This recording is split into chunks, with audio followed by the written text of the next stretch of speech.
This is Ashley with Assistive Technology and Beyond, and today we're going to show you how to access voice typing or speech to text in a Google Doc.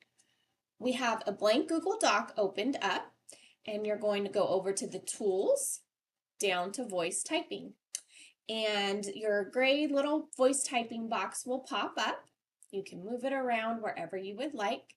When it's gray, it's turned off and it's not listening to you. If it's your first time using voice typing on a specific computer or at all, it may prompt you to allow use of the microphone.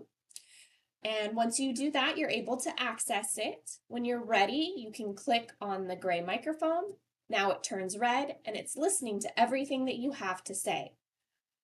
You do have to verbalize different commands for grammar and punctuation, period.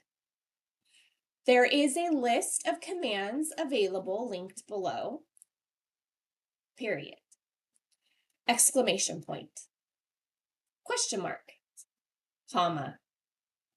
When you're done, go ahead and click the red microphone again. It goes back to gray and it's done listening to you. That's how you use voice typing in Google Docs.